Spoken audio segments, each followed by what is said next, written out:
buenas tardes a todos. A nombre de la Universidad Anáhuac Jalapa y de la Subdirección Académica a mi cargo, agradezco la presencia de los ponentes que nos acompañan el día de hoy, así como a los asistentes que puntualmente se conectaron a esta sesión.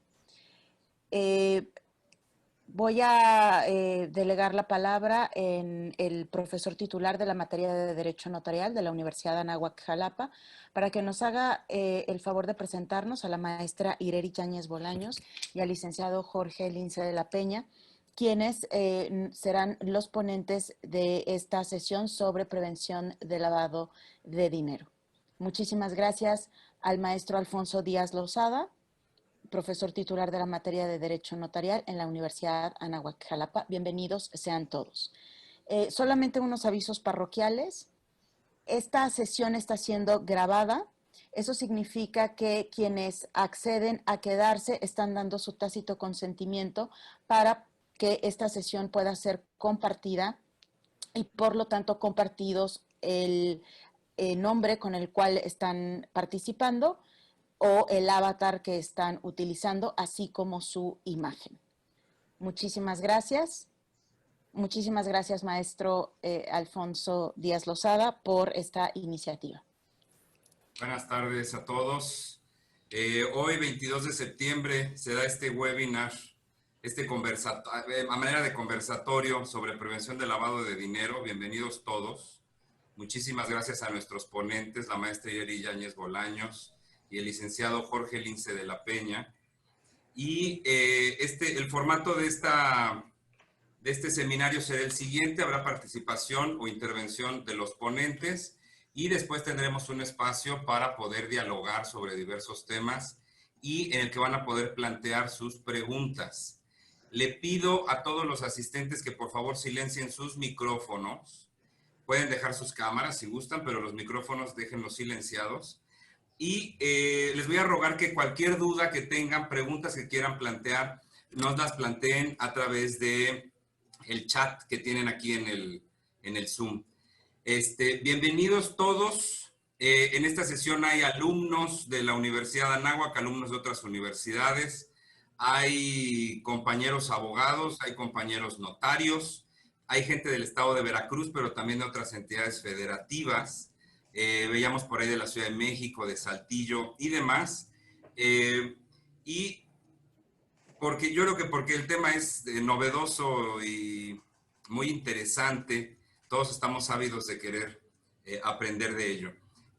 Voy a permitirme leer los currículums de nuestros ponentes. Empezaré presentando a la maestra en Derecho, Ireri Yáñez Bolaños, aquí presente. Muchas gracias, Ireri. Ella es licenciada en Derecho, egresada del Instituto Tecnológico Autónomo de México, el ITAM. Cuenta con una maestría en Derecho Económico Internacional por la Universidad de Warwick, en Inglaterra. Es abogada certificada por la Comisión Nacional Bancaria y de Valores en materia de prevención de lavado de dinero. Actualmente ejerce como abogada independiente, impartiendo asesorías en materia regulatoria, financiera y en prevención de lavado de dinero. Ha sido oficial de cumplimiento en la Financiera Nacional de Desarrollo Agropecuario, Rural, Forestal y Pesquero, subdirectora de Contraloría y Cumplimiento de Invex Banco, gerente de Ombudsman Interno y Compliance en HSBC México, subdirectora de Arbitraje en la Dirección General de Conciliación y Arbitraje de la Conducef. Y bueno, cuenta con diversos diplomados, cursos y seminarios en materia de prevención de lavado de dinero, gobierno corporativo, regulación financiera, cumplimiento regulatorio, administración pública, contabilidad y finanzas, todos estos impartidos pues precisamente por la Asociación de Bancos de México. Bueno, pues es un currículum extenso, el de la maestra Ireri, que nos acompaña el día de hoy. A su vez, de una vez presento al licenciado Jorge Armando Lince de la Peña, notario número 26 de la 11ª Demarcación Notarial. Él estudió la carrera de Derecho en la Facultad de Derecho de la Universidad Veracruzana. Tiene diplomado en Derecho Notarial por el Colegio de Notarios y la Universidad Veracruzana. Tiene diplomado en Derecho Corporativo y Empresarial por la Universidad Anáhuac. Tiene diversos cursos de especialización, formación permanente y actualización en materias notarial y fiscal. Actualmente está cursando el máster en Derecho y Defensa Fiscal en la Universidad de Anáhuac.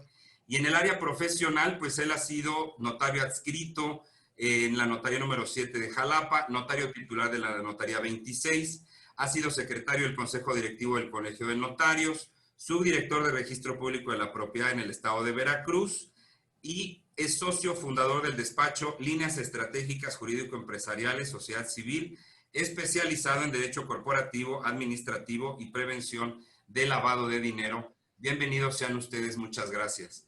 Muchas gracias a la doctora Ana Brisa Oropesa, quien es subdirectora académica de la universidad y quien organizó esta sesión de webinar. Muchísimas gracias. Y bueno, pues sin mayores cuestiones, cedería yo la palabra a la maestra Ireri para que comience con su exposición. Maestra, es de usted este webinar. Puede usted compartir su pantalla con todos los alumnos y compañeros. Muchas gracias. Gracias a Ana Brisa, a la doctora Ana Brisa, a Alfonso, a Jorge por invitarme a este webinar. Y bueno, para ya no distraernos más, comenzamos. Desde mi entendimiento que como hay personas que están estudiando Derecho en este webinar, así como hay gente que ya está ejerciendo la carrera, mi presentación va de conceptos relativamente básicos a ya conceptos ya un poco más sofisticados en esta materia, ¿no? El concepto de prevención del lavado de dinero lo podemos encontrar en el Código Penal Federal, digamos normativamente. Lo que yo muestro aquí es más bien un concepto más general de qué es lo que se entiende por lavado de dinero y las etapas del mismo. Es importante señalar que respecto a las etapas de la prevención del lavado de dinero, toda la normatividad que se crea, ya sea internacional como nacional, va enfocada para prevenir el lavado de dinero en cada una de estas tres etapas. En cuanto a la colocación, que es cuando el dinero ingresa a los sistemas económicos formales, en el caso de mi presentación va a ser el descriptivo del sistema financiero nacional. En caso de la dispersión, que es cuando separan las ganancias ilícitas, en inglés le llaman layering o también lo pueden encontrar en algunos papers como escalamiento.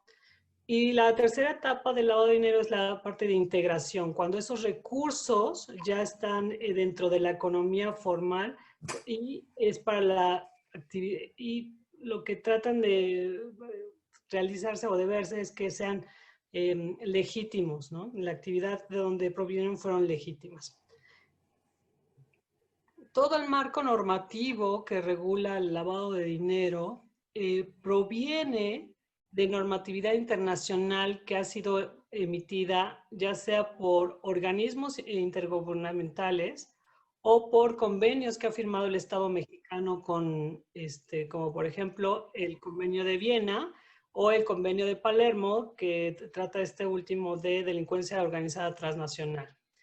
Toda esta normatividad internacional, lo que hacen las autoridades locales es adoptarla, ya sea en leyes o en normatividades reglamentarias emitidas, en el caso de las instituciones financieras, por la Secretaría de Hacienda y Crédito Público. Uno de los organismos intergubernamentales más importantes en esta materia es GAFI, que es el Grupo de Acción Financiera Internacional, que aglutina todas las comisiones supervisoras a nivel mundial para la emisión de normatividad en cuanto a reglamentación y operación en materia financiera. En México, nosotros hemos tenido diversas normatividades que a lo largo de muchos años se han emitido. Primero, obviamente, se vio este tema como uno de índole fiscal. Posteriormente, ya se incorporó en el Código Penal como parte del delito de delincuencia organizada. Sí, pero dígame, contador. En el sector financiero, lo importante fue lo referente a la emisión de las primeras disposiciones enfocadas a bancos. En esta parte fue la primera vez, su primera emisión en 1997, pero fueron incorporadas diversas instituciones financieras como las OFOMES, las uniones de crédito, las casas de bolsa, fondos de inversión, lo que son las AFORES, de tal forma que actualmente todo el sector financiero está regulado en esta materia. Hasta 2012 es cuando se emite la Ley Federal de Prevención e Identificación de Operaciones con Recursos de Procedencia Ilícita. Contadores, que el tiempo se nos pasa. En este caso ya retoma, por un lado, todas las Por disposiciones. eso no me gusta que las cosas se queden al final. Más imponen, a su vez, regulación específica para actividades Y comerciales. hasta en la noche. ¿Por qué no hoy en la noche? Perdón, maestra Ireri, le rogaría a vamos de María noche en noche. que por favor silenciara su micrófono. Gracias. De ahí, Perdón. en 2018 se emitió la Ley para regular instituciones de tecnología financiera, que también incluye un apartado de prevención del lavado de dinero. Y posteriormente, lo último que se ha emitido en materia normativa ha sido la emisión de la Ley Nacional de Extinción de Dominio, que abroga lo que es la Ley Federal de Extinción de Dominio, ¿no? Entonces, esto es la generalidad de lo que hay de normatividad en materia de lavado de dinero a nivel nacional. Ahora, las instituciones financieras, ¿qué es lo que tienen que cumplir en este rubro? Sí. Las instituciones financieras tienen que tener un manual de cumplimiento. En este manual de cumplimiento tienen que establecer sus políticas, procedimientos de conocimiento de cliente, pero siempre con un enfoque basado en riesgo, que ahorita vamos a ver. Tiene que tener la institución financiera estructuras internas específicas, una persona cuyo nombramiento es oficial de cumplimiento, que se encarga de la implementación de todas estas políticas y procedimientos. En algunos casos, cuando la institución financiera cuente con más de 25 personas al interior de la misma, tiene que establecer un comité de comunicación y control que va a ser el encargado de la verificación de toda la implementación de esas políticas y el seguimiento de su cumplimiento. Hay una serie de reportes de operaciones que tienen que hacer las instituciones financieras, que ahorita vamos a ver cuáles son. Se tiene que hacer anualmente una auditoría en este rubro, y quien lo tiene que hacer tiene que ser un auditor certificado para ello. Tiene que establecerse un programa anual de capacitación. Los programas anuales de capacitación van dirigidos a todo el personal y también a miembros del consejo directivo. Y tiene la institución financiera que tener sistemas automatizados con ciertas funcionalidades y capacidades que establecen las mismas disposiciones que regulan a las instituciones financieras. Respecto a lo que debe de tener el manual de cumplimiento de las instituciones financieras, el establecimiento de los procedimientos y políticas tienen que estar con un enfoque basado en riesgos. ¿Qué es esto? Toda institución financiera tiene que hacer una evaluación de la efectividad de sus procesos y controles para prevenir el lavado de dinero. Esto tiene como objeto principalmente es una asignación mejor de los recursos, esto es, dedicar mayores recursos a aquellos procesos que sean más riesgosos para la institución, que se evalúen si la gestión de esos procesos son los más adecuados para prevenir el lavado de dinero, y si efectivamente esas medidas de mitigación o control están siendo eficaces, ¿no? Entonces, esto lo tiene que hacer cada una de esas instituciones financieras. Esto deviene precisamente de normatividad de GAFI, y tienen que tomar en consideración para ello las fuentes externas. Esto es, hay tipologías o guías que emiten GAFI y otros organismos internacionales o nacionales también, para que las instituciones financieras tomen como ejemplo o modelo cómo pueden ser utilizadas para lavar dinero.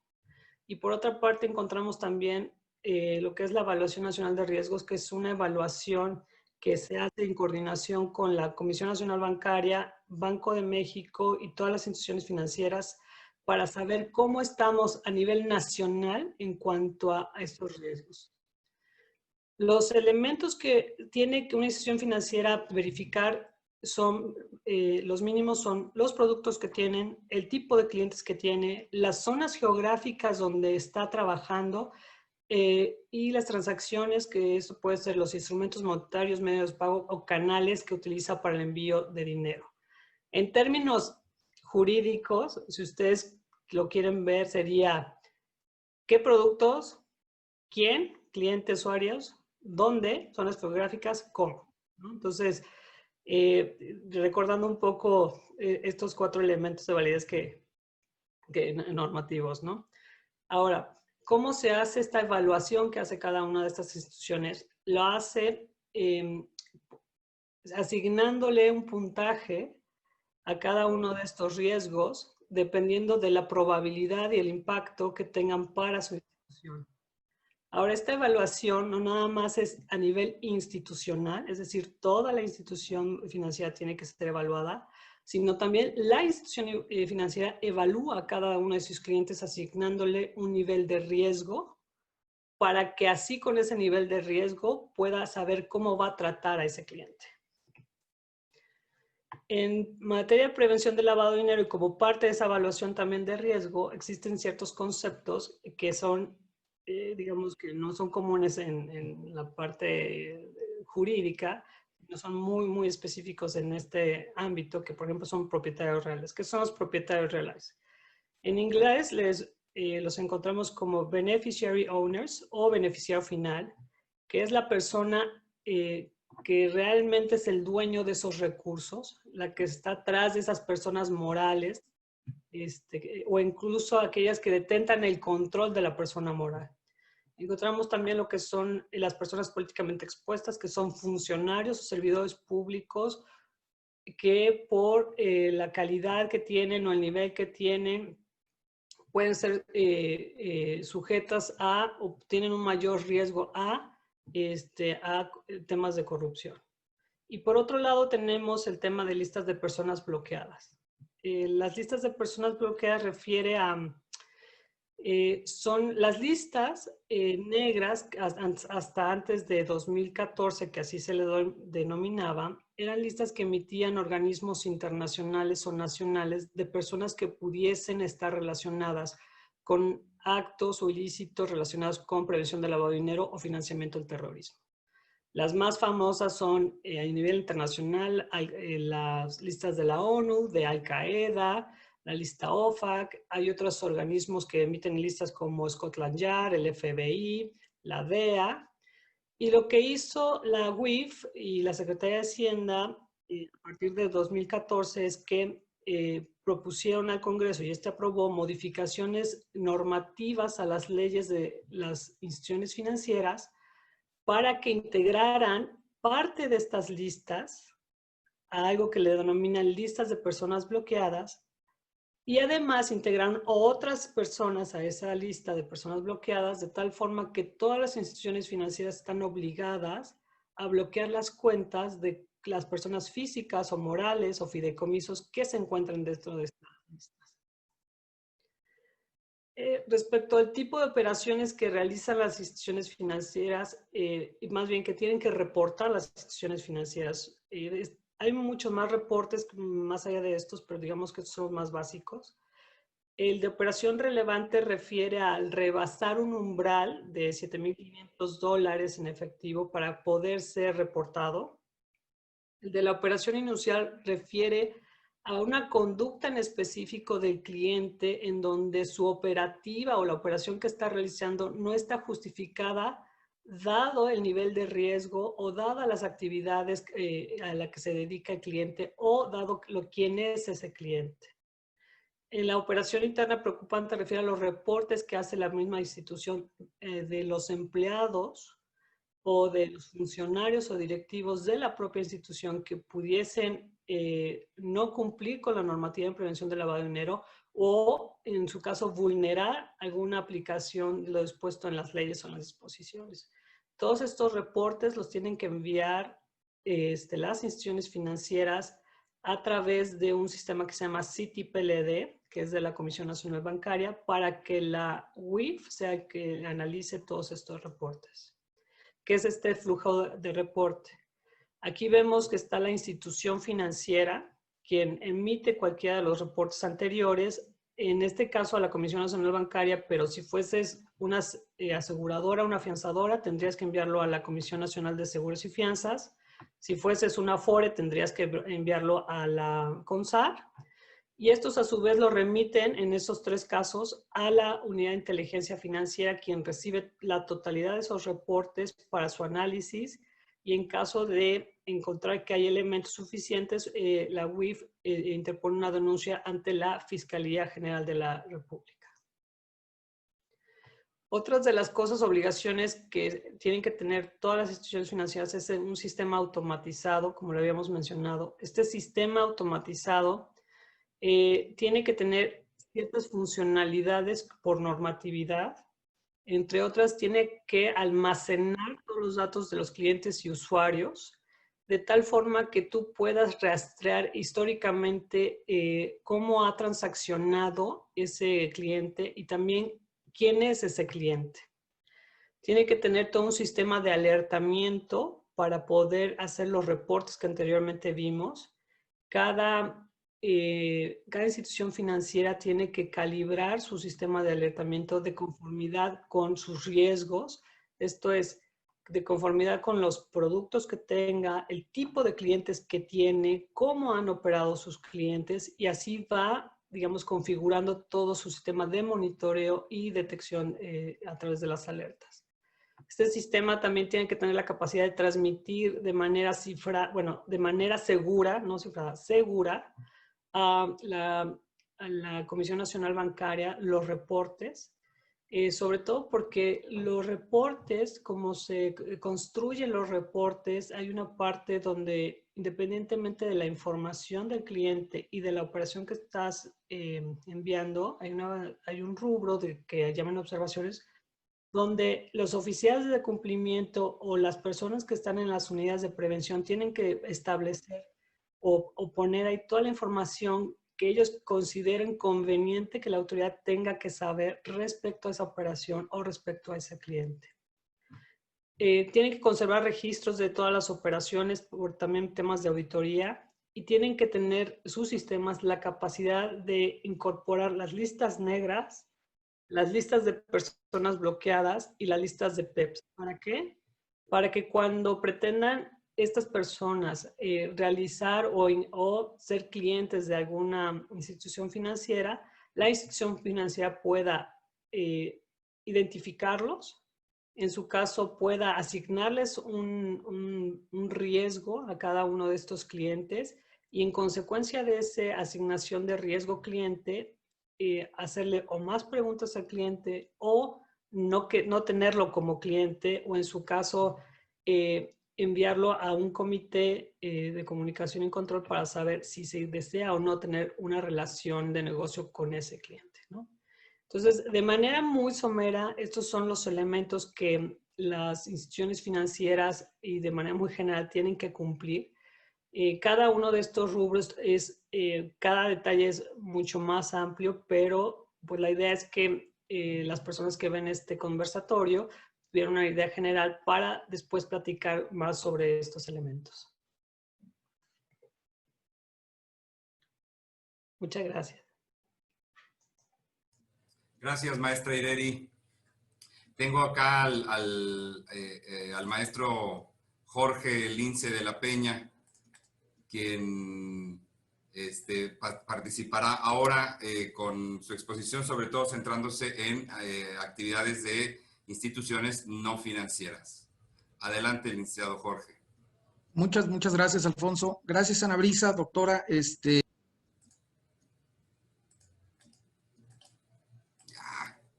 Perdón. Ahí está. ¿Ya? Sí. Bien, les daba las gracias por la invitación.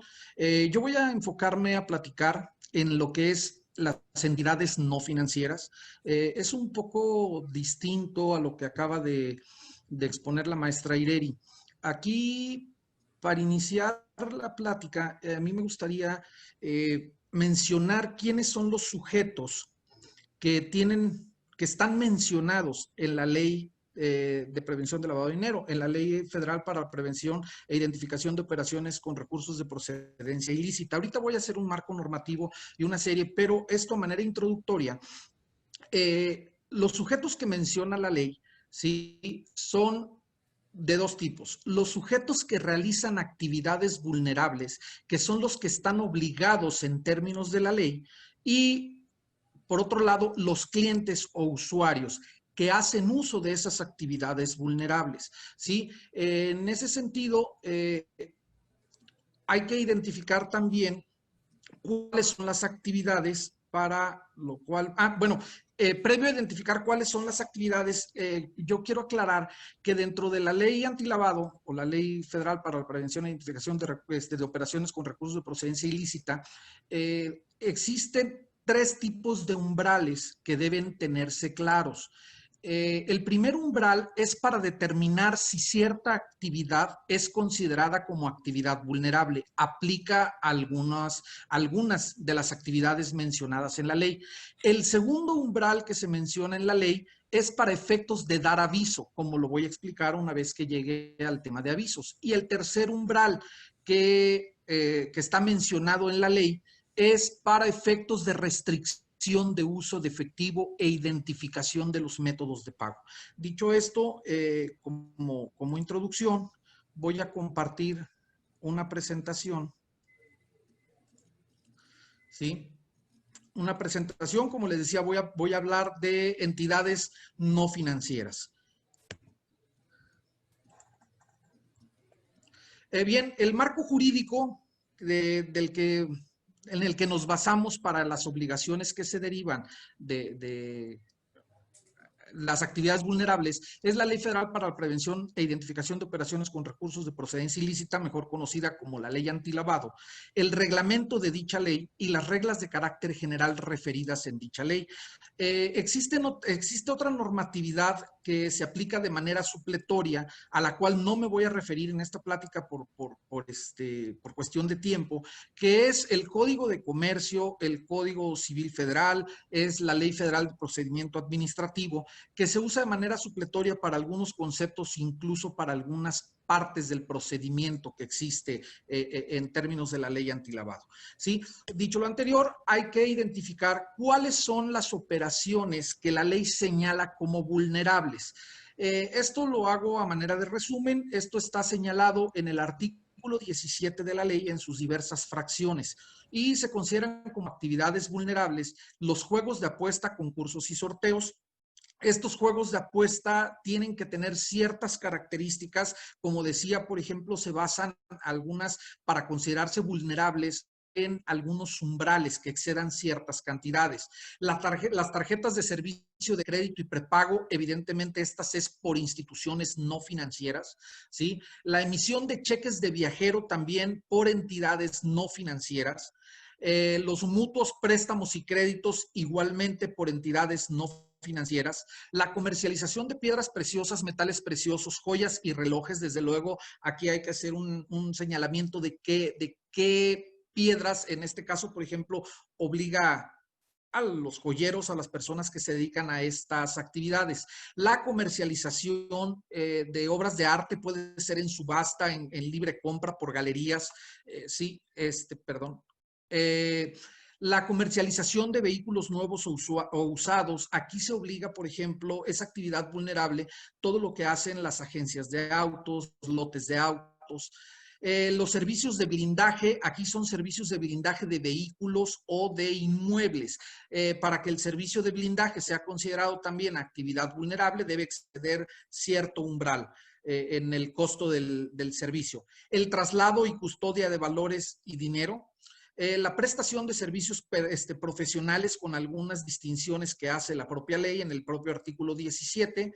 La prestación de servicios de fe pública, aquí se obliga a notarios y corredores en algunos de los actos que hacen ellos e incluso algunos funcionarios que en el ejercicio de sus funciones ejercen fe pública, como el caso, por ejemplo, de cónsules o a veces algunos jueces o algunas actividades que llevan aparejada la fe pública. La recepción de donativos de asociaciones sin fines de lucro vulnerable. Como sabemos, fiscalmente, las asociaciones civiles que reciben esas donaciones tienen una vigilancia muy estricta por parte de la autoridad. Asimismo, deben cumplir con todas las obligaciones de prevención de lavado de dinero. Los servicios de comercio exterior, aquí es las funciones que ejercen los agentes aduanales, quienes tienen unas actividades, guardando las proporciones, unas obligaciones muy similares a las de notarios y corredores. Asimismo, la constitución de derechos personales de uso o goce de inmuebles. Aquí también esta actividad se convierte en vulnerable cuando excede cierto umbral. Y por último, el intercambio de activos virtuales. Esta fracción se añadió con las reformas de 2014. No estaban consideradas al principio cuando nació la ley de prevención de lavado de dinero. Estas son las actividades que realizan las personas que yo les mencionaba en un principio, las personas que realizan actividades vulnerables y que llevan a cabo actos de sus clientes o usuarios. Estas actividades vulnerables, las obligaciones que se derivan de estas actividades vulnerables están previstas en el artículo 18 en sus diversas fracciones. Yo las menciono aquí en esta lámina en el orden que están mencionadas en la ley, en el orden que están en las fracciones de ese artículo 18. Sin embargo, la exposición la voy a hacer un poco desmembrando cada una de las obligaciones que existen. Pero listadas en el artículo 18, la obligación principal de identificar a cada uno de los clientes o usuarios que lleven a cabo esa actividad vulnerable en los términos que establece la ley. Ahorita lo voy a detallar. Para los casos en que se establezca una relación de negocios entre el usuario, el cliente usuario y la persona que realiza la actividad vulnerable, debe recabarse información adicional como cuestiones relativas a su ocupación o lo que da origen o sus altas o alguna información de carácter fiscal que presentan en caso de esta relación de negocios. Deben solicitar al cliente usuario, al igual que la entidad financiera en lo que manejaba la maestra Ireri relativo al dueño real, deben solicitar al cliente usuario alguna constancia o alguna manifestación de que si conocen la existencia de algún dueño beneficiario o beneficiario controlador, como en el caso de las personas morales que también mencionó la maestra Ireri para las entidades financieras. Esto debe hacerse también para los sujetos y las entidades no financieras. Es cuando se generan beneficios hacia terceras personas o los que comúnmente se conocen como prestanombres, ¿sí? Para que no haya una actividad indirecta. En caso de que exista el dueño beneficiario controlador, deberá ser identificado de la misma manera que la persona que está llevando a cabo la actividad vulnerable.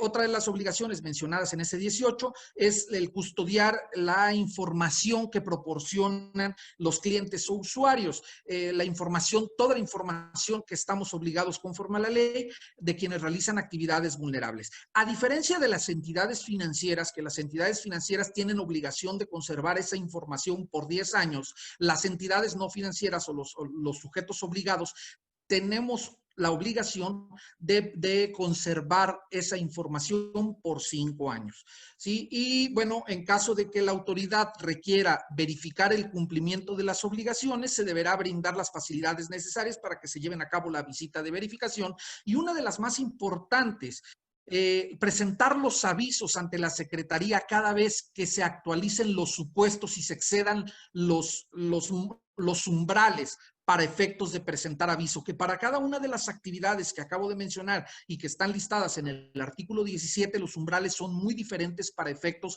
de la presentación de avisos.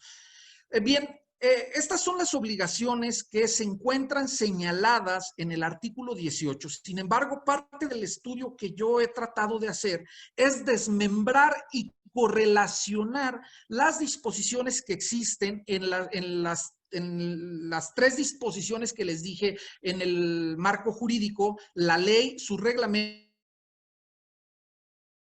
y las reglas de carácter general. He tratado de hacer un desmembramiento de la ley, una correlación de artículos para tratar de clasificar esas obligaciones que se tienen en términos de la ley antilavado. Para eso generé este mapa conceptual, tratando de darnos una idea donde entendemos que, bueno, las disposiciones de prevención del lavado de dinero es la ley, el reglamento, las reglas de carácter general mencionados, que existen obligaciones de cumplimiento, ¿sí? Y bueno, yo he hecho otra subclasificación clasificación que no está para efectos de esta plática, que es el caso de las visitas de verificación o cuando la autoridad requiere la información para verificar que se ha cumplido con las obligaciones.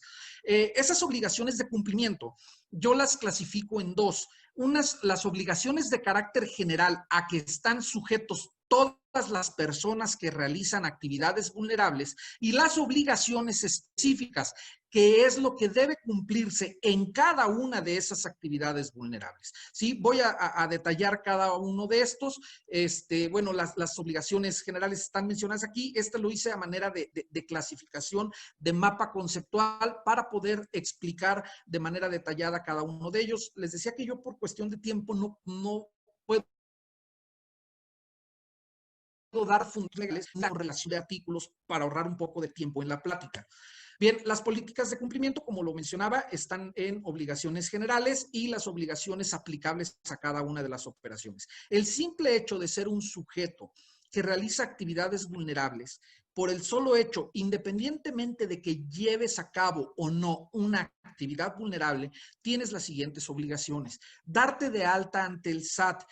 Cuando tú pones una joyería, pones una agencia de autos, obtienes una patente de notario, te conviertes en un agente aduanal, pones una empresa de traslado de valores, pones una empresa de blindaje de vehículos, inmediatamente tu empresa tiene que estar dada de alta en el SAT como sujeto que realiza actividades vulnerables. No quiere decir que todas las actividades que haga ese sujeto son vulnerables. Sin embargo, ante la prestación del servicio, puedes caer en los supuestos del artículo 17 que refieren a ese tipo de actividades. Entonces, tendrás que darte de alta. El darte de alta es un trámite muy sencillo, se hace con unos anexos establecidos en las reglas de carácter general, conocidos como anexo 1 para personas físicas, anexo 2 para personas morales.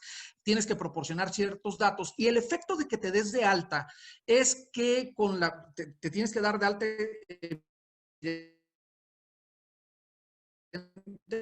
con la firma electrónica avanzada. El efecto de que te des de alta es que el SAT te da acceso al portal de prevención de lavado de dinero. Ese acceso es, bueno, porque en el portal contiene mucha información relativa a las actividades que se realizan, pero es a través del cual la mayoría de las actividades vulnerables generan los avisos. Los avisos los das a través del portal de prevención de lavado de dinero, con algunas excepciones, como el caso de notarios, como el caso de agentes aduanales, que existen algunas otras plataformas para el cumplimiento de ciertas obligaciones fiscales con las que te tienen por cumplida la obligación de dar aviso. Sin embargo, no todos los avisos se dan en esa plataforma. Entonces, la regla general es que el portal de prevención de lavado es a través del cual generas los avisos de estas actividades.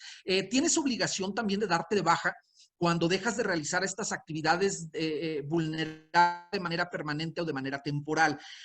¿Por qué? Porque si no te das de baja, me voy a saltar un poquito. Oye, nada más. Perdón, me voy a saltar un poquito. Estuvo por aquí presente tu parte vendedora. Hay alguien ¿vale? por ahí con el micrófono trayendo abierto. unos documentos. Te platico de grandes rasgos y les Pueden acabo de mandar silenciar un sus correo al micrófonos banco. porque no lo veo.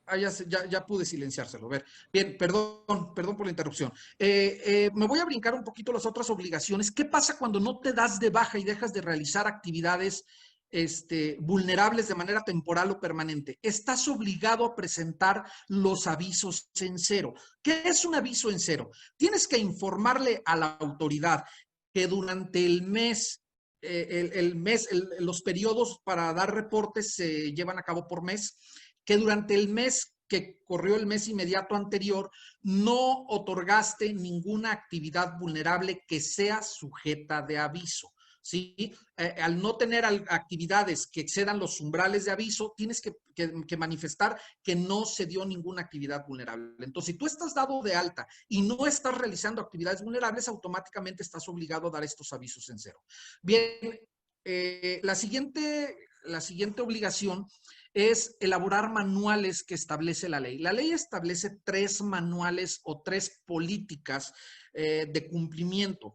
La primera y la más importante es la manera en que vas a identificar al cliente usuario. Esto está establecido en el artículo 12 de las reglas de carácter general en relación con los anexos que se aplica a cada una de las personas que realizan estas actividades vulnerables. Los anexos son del 3 al 9, pasando por algunos que se anexaron en 2014, como el 4 bis y el 7 bis. El 6 bis también fue anexado en 2014 y debes identificar qué tipo de cliente o usuario tienes para saber qué anexo tienes que aplicar.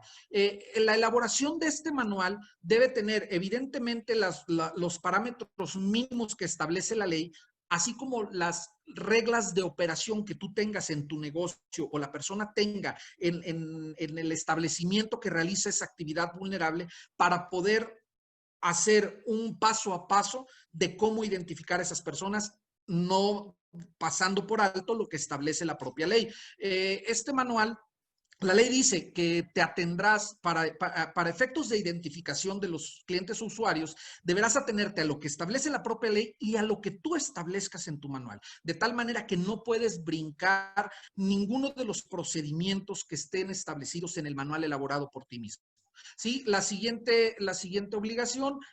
Bueno, perdón, en el tema de los manuales decía que son 3, había hablado del manual de identificación. El segundo manual que debe establecer las políticas de acumulación, cómo vas a acumular. ¿Para qué es la acumulación?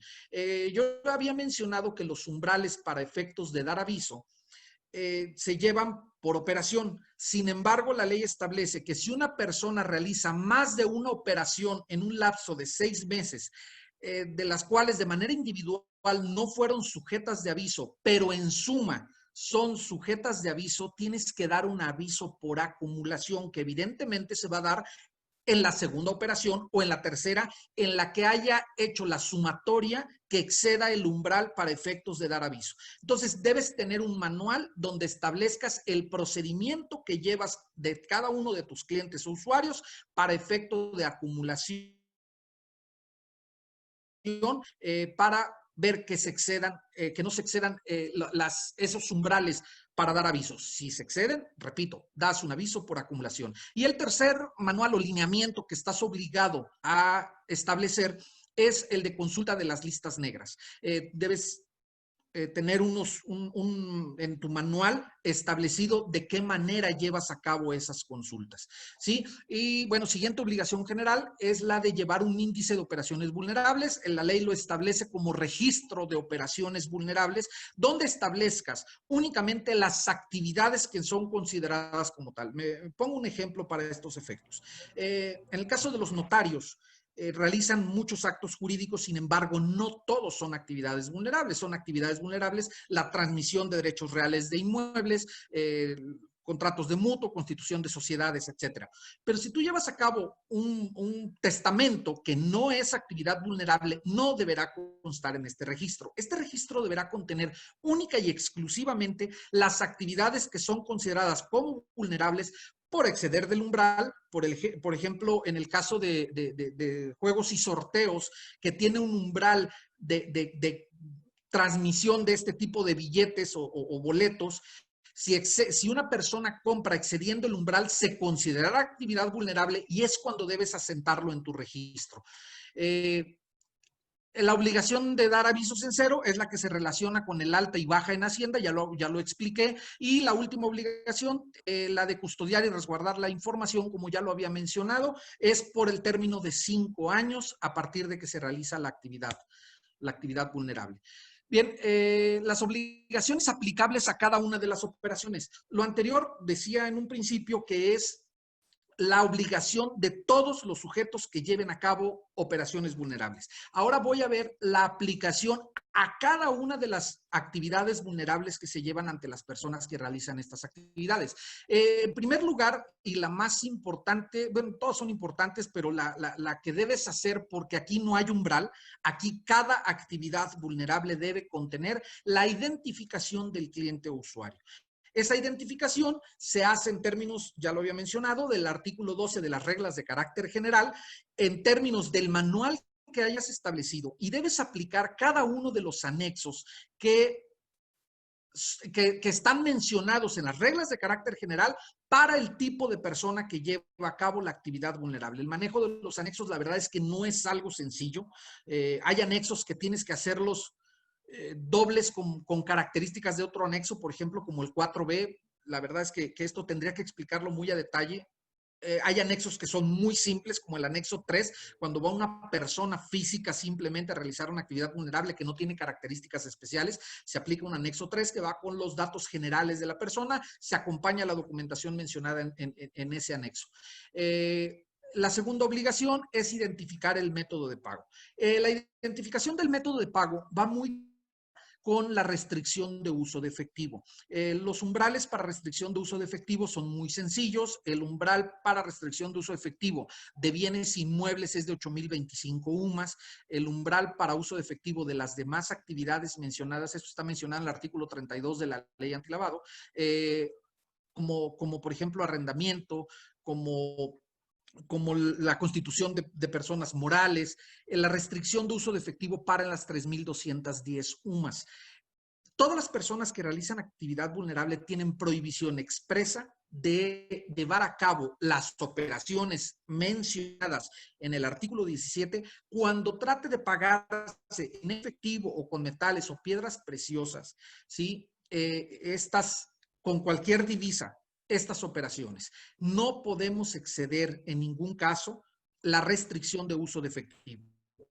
Y en ese sentido, el artículo 33 siguiente de esta restricción menciona la obligación que realizan estas actividades de identificar sus métodos de pago. Muchas veces he visto algún tipo de operaciones que establecen que si las hacen en 2 o más operaciones, se brincan 2 veces porque el umbral lo quisieran o lo pretenden aplicar 2 veces. No es así. Las operaciones o el cúmulo de operaciones entre los mismos sujetos y entre el mismo objeto, ¿sí? No importa en cuántas operaciones se den, la restricción de uso de efectivo es una sola. Entonces, es importante tener eso en cuenta para no exceder los umbrales y, desde luego, identificar en todo caso los métodos de pago. Esto va en función también con algo que mencionó la maestra Ireri relativo a la rastreabilidad del dinero, ¿sí? Que es una de las obligaciones de las entidades financieras. Por último, la obligación, que esta es de las más sancionadas para quienes realizan actividades vulnerables, es de dar aviso. Ya había mencionado en diversas ocasiones que existe un umbral de cada una de las actividades en la cual la ley nos obliga a darle aviso a la autoridad. Se hace de manera general a través del portal de prevención de lavado de dinero y con algunas excepciones por algunas actividades a través de otros sistemas, siempre al SAT, y esta información va a la UIF para efectos de su análisis. Y por último, una obligación que no está prevista dentro del artículo 18 y que no está incluso prevista en el artículo de sanciones, pero que es muy importante para efectos de algo que también mencionó la maestra Ireri, para efectos de darse cuenta quiénes son las personas bloqueadas. ¿Sí? Esta consulta de estas listas. Existen actualmente motores de búsqueda para buscar a las personas de listas negras. En el caso de identificar, la obligación de identificar, nosotros podemos generar un expediente único de identificación por cliente o usuario, actualizable por año, pero en el caso de listas negras, tienes que realizar la búsqueda de la persona que no se encuentre en estas personas bloqueadas en cada una de las operaciones que lleve a cabo. No importa si tiene entre una operación y otra, existe una diferencia de 2 o de 3 meses. Es siempre indispensable buscar que las personas no estén en estos listados, como lo decía la maestra Ireri, de la ONU, de Al Qaeda, del Tesoro de Estados Unidos. Y los motores de búsqueda que actualmente existen a través de los sistemas pone uno el nombre y hacen la búsqueda en todos ellos. Y siempre vale la pena tener una constancia de esa búsqueda, aunque la ley no obliga a eso, pero siempre el sujeto que realiza actividades vulnerables en caso de revisión deberá acreditar que cumplió con su obligación, ¿sí? Y esta obligación debe estar también especificada en los manuales que mencioné en un principio.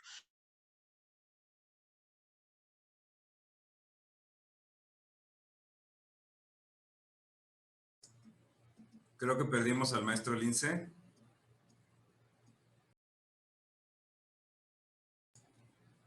Creo que sí se trabó, ¿verdad? Maestro Lince, lo interrumpo un segundito, se trabó su conversación. El cumplimiento de cada una de tus obligaciones y lo explico.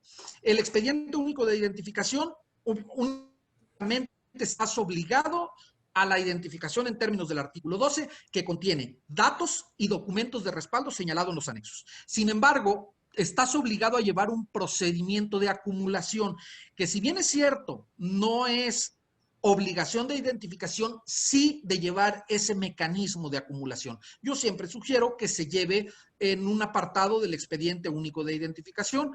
En términos de la fracción tercera del 18, el dueño beneficiario, que ya lo expliqué, con una constancia del cliente usuario de la existencia o inexistencia del dueño beneficiario. En caso de que haya existencia de ese dueño beneficiario, deberá ser identificado al igual que la persona que otorga la operación. La forma de pago, cuando exceda el umbral, o aunque no exceda el umbral, si el pago fue a través de medios electrónicos o a través del sistema financiero, anexar esa identificación del método de pago. La búsqueda de listas negras que acabo de explicar, el acuse del aviso en caso de que se exceda el umbral para efectos de dar aviso, y por último, la copia del instrumento o del acto. Por ejemplo, en el caso de venta de vehículos, una copia de la factura del vehículo en el expediente del cliente usuario. ¿Por qué? Porque es la manera en que tú le vas a dar a comprobar a la autoridad en caso de una revisión que se excedieron o no se excedieron los umbrales. Vamos a suponer que en todo esto tú no eres sujeto de acuse porque no excedes el umbral, ¿sí? Entonces, al tener la copia de esa factura del vehículo donde no excedió el umbral de aviso, tú le estás demostrando a la autoridad que no tienes la carga o la obligación de acompañar el acuse del aviso que te da la autoridad una vez que los das. Y bueno, en el caso del anexo, lo que mencionaba, cada anexo trae los datos que debe recabarse al momento de la identificación y los documentos de respaldo de esos datos que manifiesta la persona, que a manera de ejemplo pongo los que están en esta columna. Y con eso termino de manera muy general las obligaciones de las entidades no financieras. De acuerdo, muchas gracias, maestro Jorge. Como ya pueden ver todos nuestros alumnos, la plática está dividida. Por un lado, la maestra Yeri nos habló de las obligaciones de las entidades financieras y el maestro Jorge Lince de la Peña de las entidades no financieras.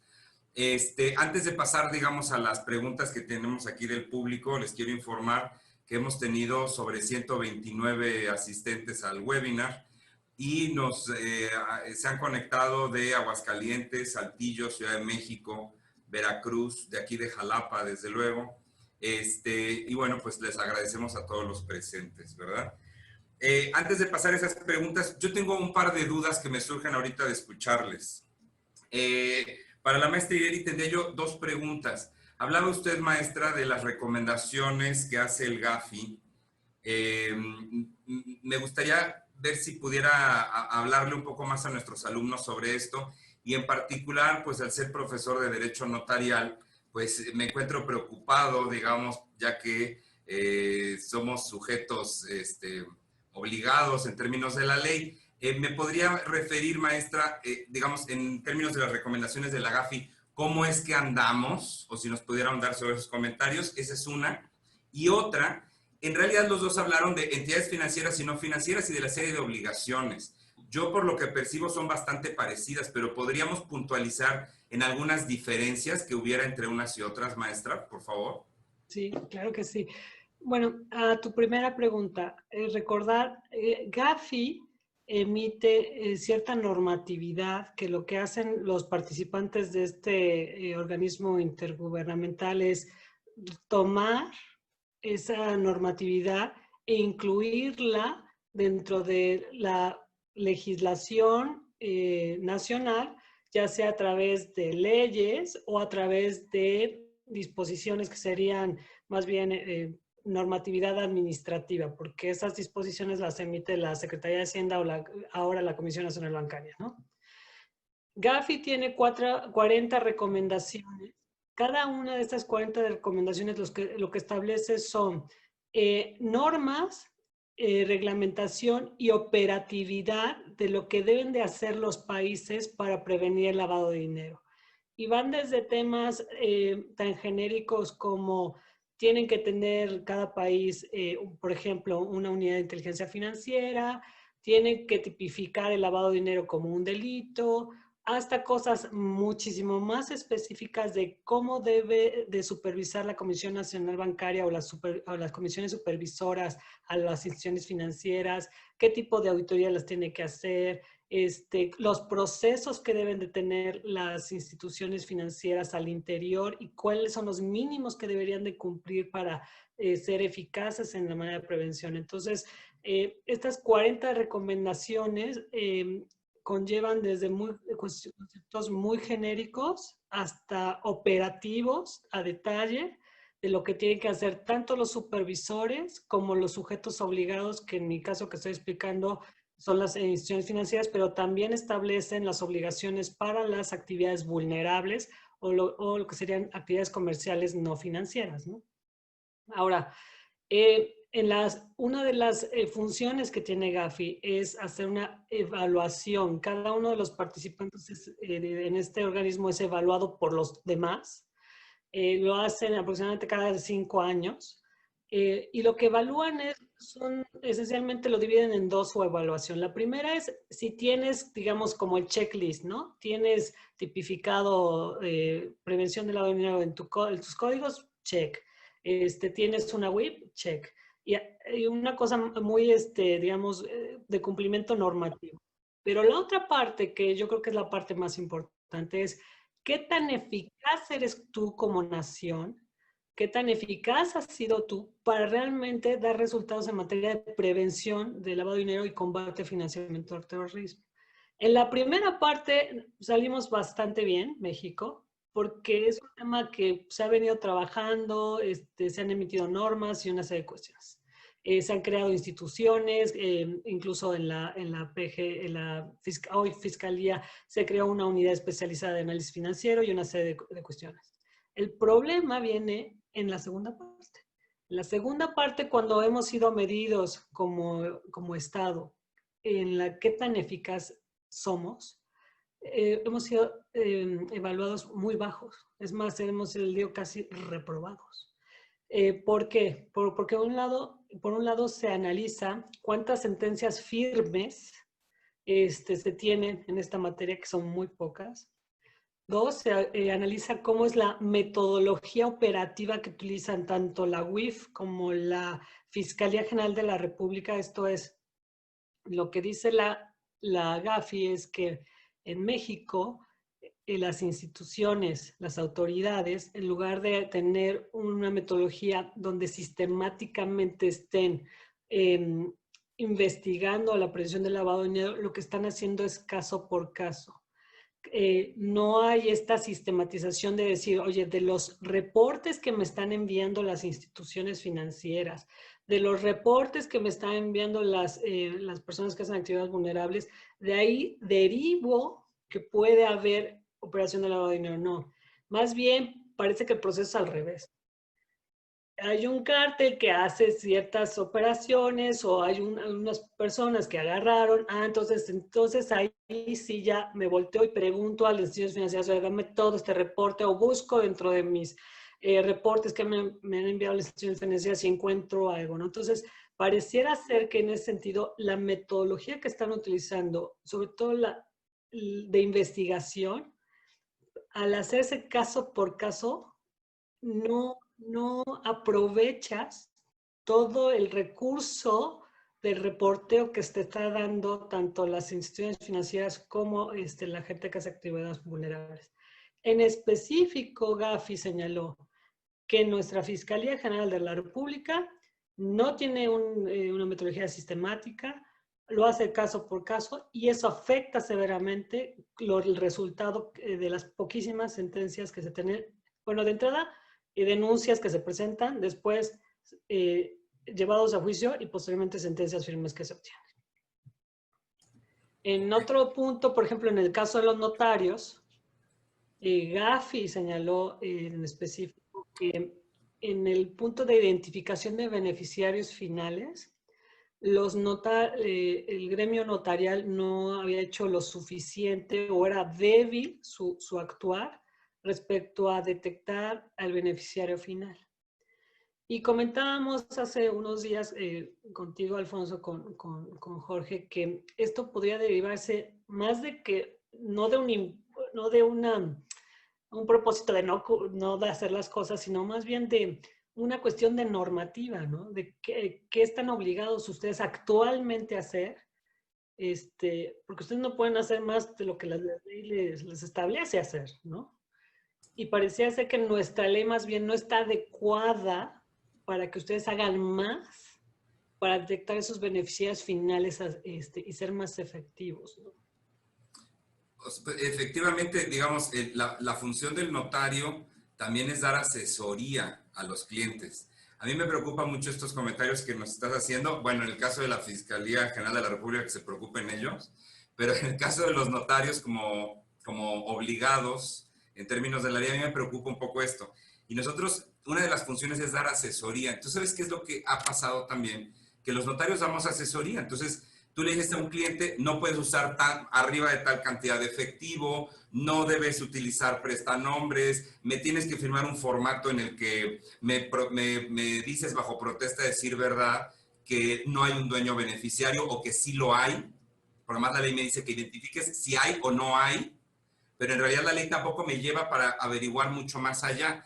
Y además, creo yo, y ahí dirigiría yo a lo mejor posponiendo un poquito a la segunda pregunta que te había hecho Yeri, pero haciéndole a Jorge también la pregunta, entonces, ¿qué pasaría? ¿Podríamos decir que hay algún tipo de conflicto entre lo que nos ordena nuestra ley del notariado y lo que ordenan estas leyes de prevención de lavado de dinero?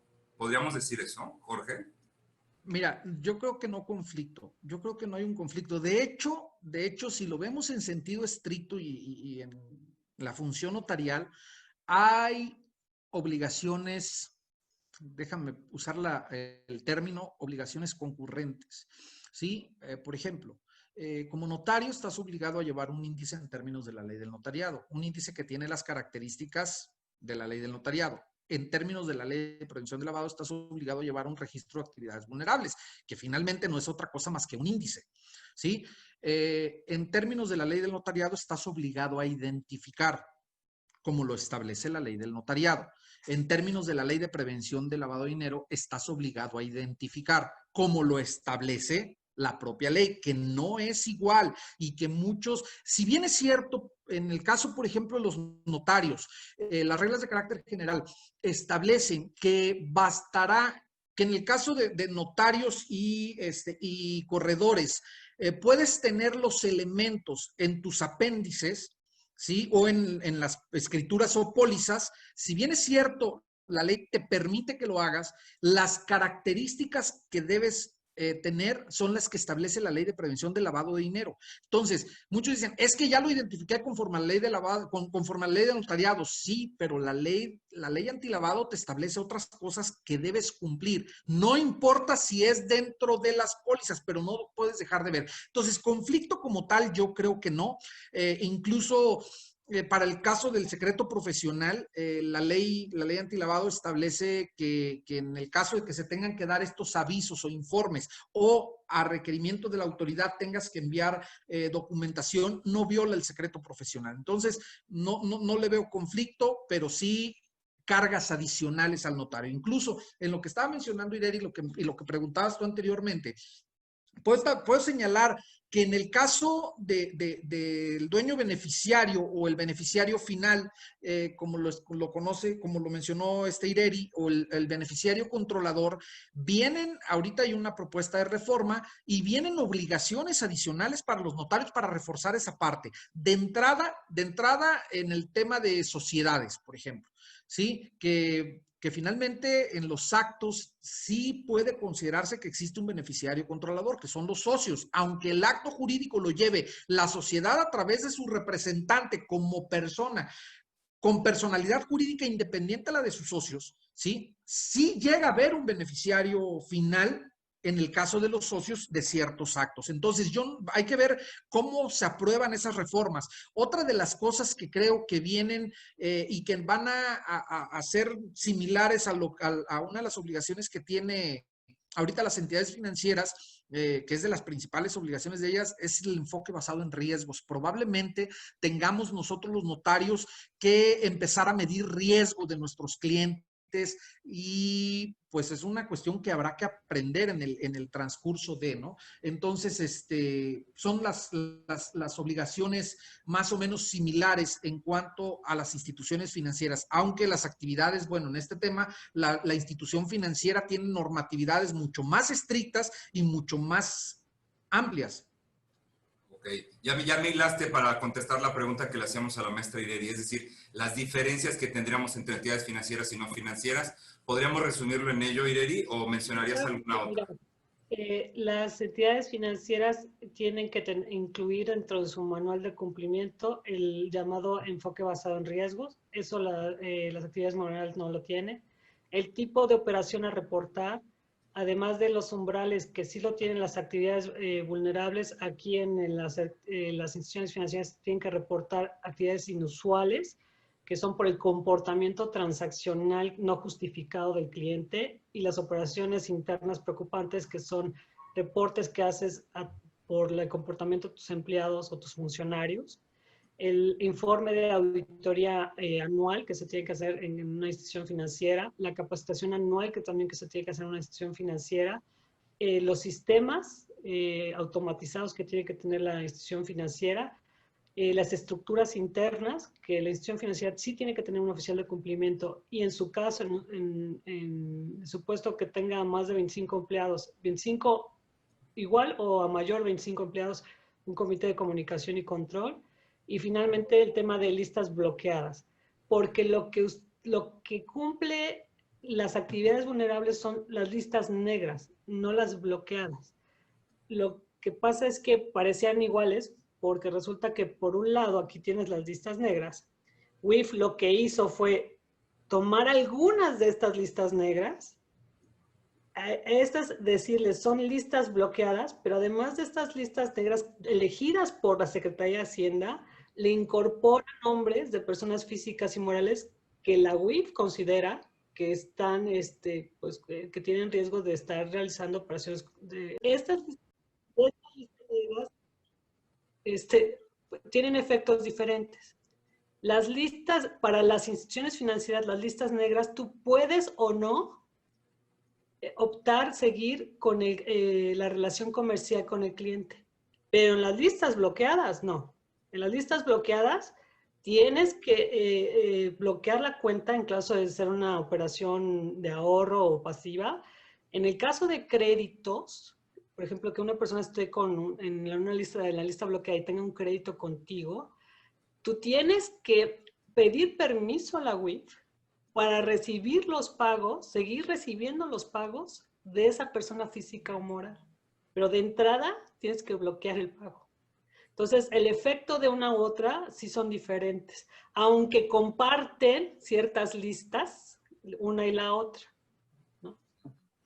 Otra de las diferencias que yo puedo señalar, de las que me viene a la mente ahorita, es la temporalidad en los reportes. En el caso de la entidad financiera son reportes trimestrales y en el caso de las entidades no financieras son avisos mensuales. El cumplimiento para entidades no financieras son los 17 el mes siguiente a que se llevó a cabo la actividad vulnerable. En el caso de entidades financieras tienen que darlos trimestral de todas sus operaciones, ¿no? Ok, y podríamos decir entonces que la tendencia, o lo que nos decías, pues a lo mejor las iniciativas van a ir tendientes a que las entidades no financieras cada vez tendremos más obligaciones, ¿verdad? En términos de ley. Lo decías que ahora tendríamos que incluir probablemente el tema del enfoque de riesgos. ¿En qué consiste esto del enfoque de riesgos? ¿Cómo opera o en qué consiste? Es como lo que explicaba yo en la presentación. Lo que hace... De valores. Mira, hay dos tipos. Una es la parte institucional y otra parte es la de riesgo cliente. La parte institucional, cada entidad financiera lo que hace es que evalúa tus procesos para ver qué tan eficaces son en prevención de lavado de dinero.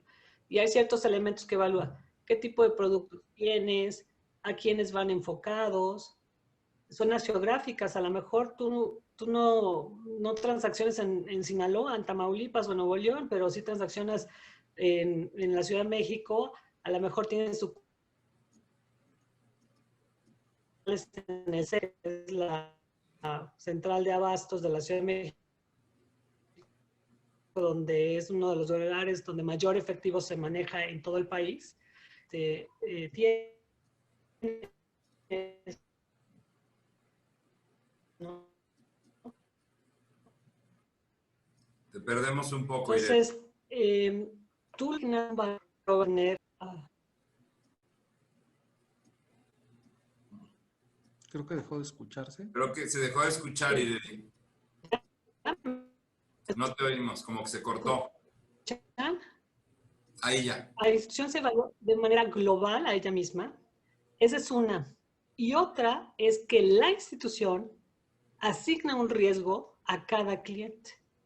Dependiendo, y a ese cliente tú le asignas, tomas en consideración ciertos tipos de parámetros. Por ejemplo, a un cliente que tiene riesgos inherentes por quién es, por ejemplo, si es un PEP, si es el gobernador del estado que viene a hacer una operación contigo, notario, pues tiene un riesgo diferente. A lo mejor Ireli Yáñez es la oficial de cumplimiento de una institución, o a lo mejor Ireli Yáñez es la abogada, ¿no? A lo mejor es la actividad económica, que también es un elemento que consideras para el riesgo. Si viene quizás una persona que es, ejemplo, ganadera, tú sabes que en el sector, en la actividad económica ganadera, casi la mayoría de las operaciones se hacen en efectivo, la gran mayoría, y es algo usual en el país que se hagan en efectivo. Entonces, ¿qué tipo de riesgo podría tener esta persona, no? O si viene el representante legal de un casino contigo, ¿no? ¿Qué tipo de riesgos tiene ese representante legal versus a lo mejor alguien que sea una persona normal que viene a hacer una compra-venta de una casa, ¿no? Entonces, tú a cada cliente, dado ciertos parámetros que tú vas a tomar en consideración, le vas a asignar una ponderación de qué tan riesgoso o no para ti es. Y conforme a esa ponderación es la información que tú le vas a requerir a ese cliente, y esa información es la que te va a ayudar para tu toma de decisión si quieres o no operar con ese cliente, ¿no? Ahora, ¿cómo haces la ponderación? Ese es el quid del asunto, ¿no? ¿Por qué? Porque la mayoría de las veces inicias un modelo con lo que es tu expertise, de experiencia que has tenido con clientes, a quienes has reportado, en qué asuntos has visto que hay, a lo mejor gente que utiliza más efectivo que no, o utilizas información externa que te pueda ayudar. Por ejemplo, la encuesta nacional de riesgos te ayuda mucho para parametrizar y para evaluar esos riesgos. ¿Por qué? Porque esta encuesta lo que te da es el resultado de todas las instituciones, por ejemplo, financieras, ¿qué te dicen de sus riesgos? Para ellos, ¿qué es más riesgoso? ¿Operar en Tamaulipas o operar en Puebla? Para ellos, ¿qué es más riesgoso? ¿Operar con gente que hace préstamos o con gente que a lo mejor es ama de casa? Y ahí te dan incluso puntuaciones de qué es lo que para ellos es más riesgoso. En esa evaluación hay un rubro en específico de actividades vulnerables. Entonces, por ejemplo, las instituciones financieras han evaluado que la compra-venta de inmuebles es de alto riesgo. Digo, eso sale en la encuesta, no quiere decir que cada una de ellas así lo ponga en su modelo, ¿no? Pero la encuesta sale así. ¿Qué es más riesgoso hacer cuando alguien empieza a hacer muchas operaciones de compra-venta de inmuebles, que por ejemplo alguien que incluso, no sé, hace otro tipo de operación vulnerable? Por ejemplo, bueno, las inmobiliarias también salen altas. Juegos y casinos, por ejemplo, salen medio. Salen medio quizás porque para tener un casino necesitas autorización de la Secretaría de Gobernación, ¿no? Entonces no es tan fácil que cualquiera pueda tener un casino. Pero entonces en la encuesta te puede dar una idea de cómo se evalúa esas actividades. Y eso creo que si se aprueba, si se aprueban estas reformas que están en el Senado, pues ustedes van a tener que evaluar a cada Oye, pero ahí entro en conflicto, no sé, perdón, me estoy adelantando un poco, pero entro en conflicto ahí porque, bueno, pues los notarios normalmente tenemos pues una circunscripción territorial, dependiendo de la entidad federativa, pues entenderíamos entonces que los compañeros que se encuentran, pues, no sé, en Reynosa, geográficamente, ellos evidentemente, su análisis de enfoque de riesgos, pues será muy distinto del que tenemos acá en Jalapa, ¿no? Por Sí, supuesto. claro. Pero ahí territorialmente el de Reynosa siempre va a estar actuando en Reynosa y el de Jalapa siempre va a estar actuando en Jalapa. Entonces ahí como que vamos a trazar pues como un mapa de riesgos y pues no sé, a lo mejor eso sí puede entrar en conflicto un poquito con la función notarial, ¿o no crees, Jorge? Sí, pero mira, yo creo, tú tienes que hacer esta ponderación. Esta ponderación implica que tú en esa encuesta que hagas le asignes ciertos valores, uno a la actividad, otro a la territorialidad, otro al perfil del cliente, otro. Entonces, ¿qué es lo que te va a hacer que al momento en el que tú asignes los valores, no sé, por ejemplo, del 1 al 10, en cuanto a territorialidad, en cuanto a actividad económica, en cuanto a procedencia del recurso, depende de lo que venga en la encuesta. Evidentemente, esto tendrá que ser algo de carácter, de manera general. Eh, Tú vas a asignar estos valores y esa fórmula, si me permites la expresión, una fórmula donde hayas metido los valores del cliente, las características de la operación, son las que te van a arrojar el riesgo, ese factor de riesgo, ¿sí?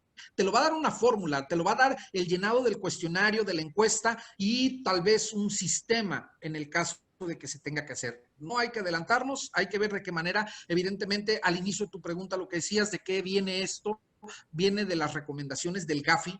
Estas recomendaciones, evidentemente, pues buscan cerrar cada vez más los círculos y en ese espíritu de cerrar esos círculos para detener este lavado de dinero, para hacer la rastreabilidad del dinero, esos cercos que está poniendo cada vez obligan más a las personas que realizan actividades vulnerables. Y no dudes que en corto plazo o en las siguientes recomendaciones se amplíe esa gama de actividades vulnerables. Y ponía un ejemplo, en un principio no está considerada como actividad vulnerable los negocios que se hacían con las criptomonedas, ¿no? Con los valores virtuales, ¿sí? Con los activos virtuales se llaman. ¿Sí? En un principio, ¿no? Eso fue incorporado después. Entonces, muy probablemente aumenten esas actividades vulnerables y las obligaciones de los sujetos que las realizamos, ¿no? Ok. Oye, y volviendo un poco al tema de las recomendaciones GAFI, ¿qué recomienda la GAFI respecto a la entidad verificadora, digamos, o a la unidad de inteligencia financiera que tenemos en México? ¿Está bien armada? ¿Es parte del checklist? ¿La tenemos bien, mal, regular? ¿Qué es lo que recomienda ahí el GAFI? Bueno, es un tema ahí que puede caer en muchas esferas. A ver, el GAFI de entrada siempre recomienda, las unidades de inteligencia financiera son las unidades que deben estar para verificar el cumplimiento de todas las obligaciones, cercar el financiamiento al terrorismo y darle al lavado de dinero esos cercos, la investigación. El GAFI el GAFI hace las recomendaciones de que la UIF sea un órgano autónomo que no dependa del gobierno. En el caso de México no se cumple con esa recomendación, puesto que la UIF está dependiente de la Secretaría de Hacienda y Crédito Público y tiene ciertas facultades como de fiscalía, sin ser fiscalía, facultades de investigación, sin ser fiscalía, pero que pueden iniciar con un ejercicio de acción penal. Es un ente muy, muy raro, pero sobre todo no tiene autonomía. ¿Cuál es el objeto de que el GAFI recomiende esa autonomía de las unidades de inteligencia financiera? Es que no nada más se vigile las actividades de prevención de lavado de dinero a los particulares, es que se vigile a los organismos, al propio gobierno, que sea un órgano que vigile todos los aspectos, incluyendo las actividades gubernamentales, incluyendo, por ejemplo, mire, yo no sé, sin tratar de politizar ni mucho menos, las actividades que se dan ahorita con la rifa del avión. Son unas cuestiones de que compras con dinero público, que no está presupuestado para eso, y ganan premios. Esto, si la UIF fuera un ente autónomo, tendría que revisarlo también, al igual que revisa los particulares. Igual la UIF en nuestro país se ha utilizado para temas políticos, no dejando de lado este espíritu de prevenir el lavado de dinero, el financiamiento al terrorismo, pero el enfoque que le han dado es a la represión política un tanto, no nada más no como debiera ser de manera imparcial a todas las actividades empresariales, a todas las instituciones financieras. Yo opino que por ahí anda, no sé qué opines tú, Ireri, de esta parte. Incluso creo que la problemática puede incluso crear conflictos de interés, ¿no? Cuando las instituciones financieras reportan a PEPs, que son funcionarios, senadores, diputados, presidentes municipales, no, imagínate que una institución financiera reporte al secretario de Hacienda, ¿no? Entonces, ¿qué va a hacer el titular de la UIF? Pues va a tener que investigar a su jefe. Entonces vamos a terminar como en historias pasadas, un secretario investigando al presidente, ¿no? En este caso, un titular de la unidad investigando al secretario. Pero no nada más es eso, como se reportan también senadores, diputados, líderes de partido y demás, pues obviamente todas estas personas pues pueden ejercer presión al titular de la unidad de inteligencia financiera para que haga o deje de hacer, ¿no?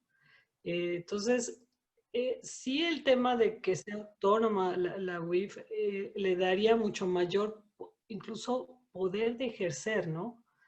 Ahora, no en todos los países es autónomo, incluso yo diría que es casi 50-50 autonomía y UIFs que pertenecen a una secretaría. Por ejemplo, en Estados Unidos, FinCEN, que es su UIF, pertenece al Tesoro de Estados Unidos, es una oficina del Tesoro, ¿no? Sin embargo, por ejemplo, la SEC, que es la comisión que supervisa la bolsa y los valores, esa sí es independiente.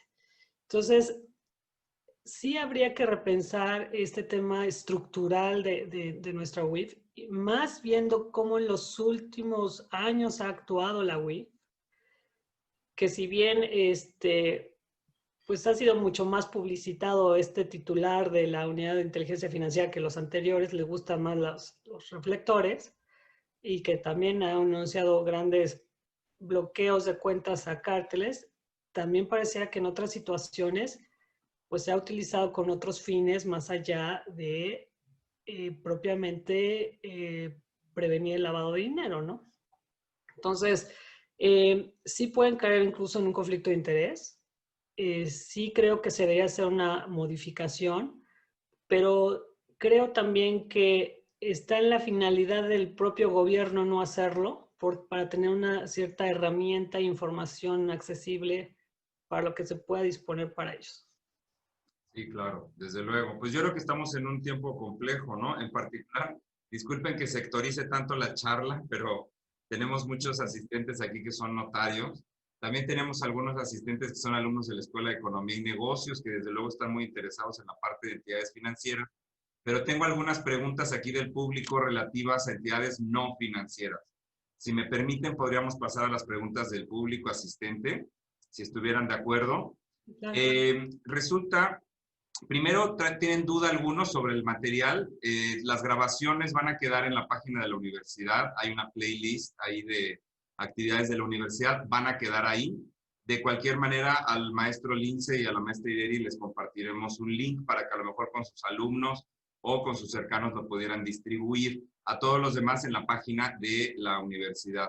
Tienen múltiples felicitaciones a los organizadores y a los ponentes, desde luego. Tengo una pregunta en particular que a todos nos ronda por acá. Resulta que dentro de la lista de actividades vulnerables tenemos la fe pública, en particular en algunas cuestiones que ahí el propio artículo 17 nos establece. El propio 17 establece que el mutuo, o el contrato de mutuo con o sin garantía, pues es una actividad vulnerable, sujeta a aviso sujeta a aviso y con la restricción del efectivo. La pregunta al maestro Lince de la Peña dicen que si el reconocimiento de adeudo con garantía hipotecaria cuadra en alguno de los supuestos para tener este acto jurídico como actividad vulnerable. Yo creo que la pregunta es muy interesante porque al decir contrato de mutuo, creo que algunos compañeros consideran que el reconocimiento de adeudo no está incluido. ¿Qué opinión tendrían nuestros ponentes, empezando por el maestro Lince? Gracias. Mira, a ver, si bien es cierto, la ley establece que es contrato de mutuo y o contrato de crédito otorgado por entidades no financieras, eso es lo que es actividad vulnerable en lo que pasa ante la fe de los notarios, específicamente así lo dice la ley.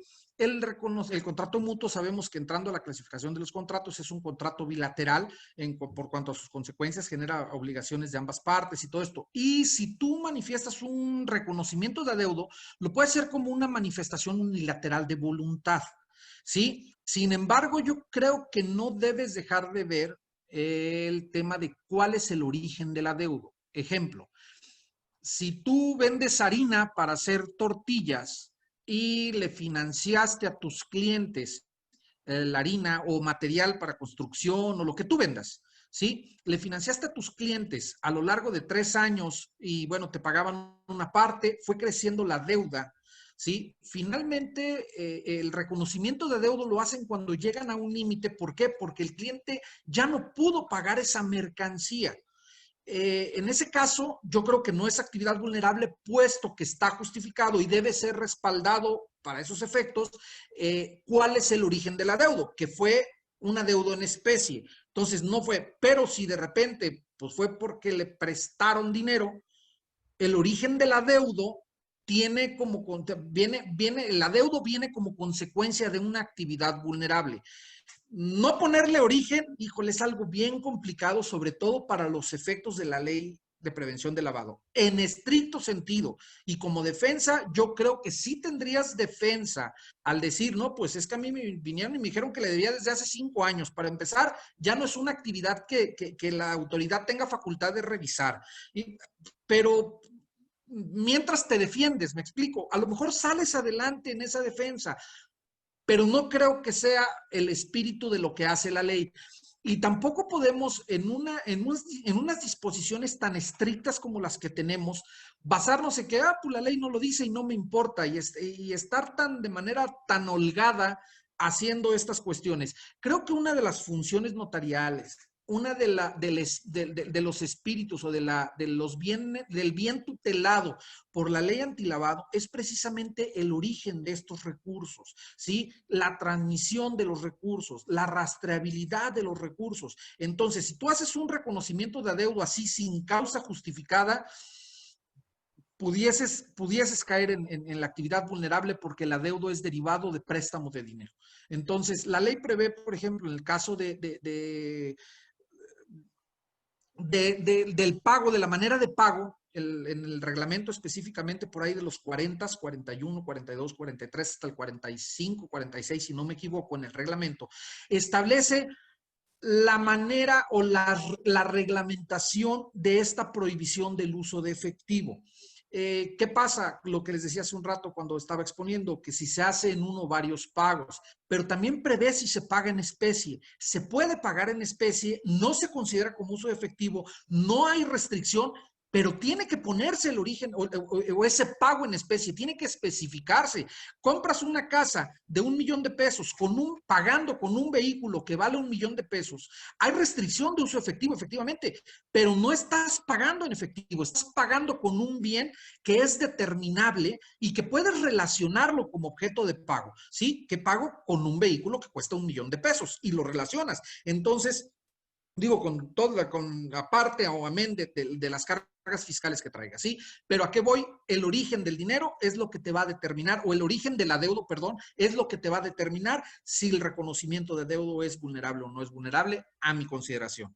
En estricto sentido, no está citado en el 17, específicamente en la fracción 12 que nos atañe a nosotros, no está citado en el 17, en estricto sentido puedes salir adelante en el caso de una defensa porque no está previsto así por la ley, pero no es lo que debamos hacer nosotros, no identificar el origen de la deuda. Ok, ok, fantástico. Pero ahora, eso querría decir que si derivado entonces de un contrato de mutuo tengo el reconocimiento de adeudo, hago el reconocimiento y doy aviso. Por supuesto, bueno, das aviso si excede el umbral. Bueno, no, en el caso del adeudo es siempre, sí, perdón.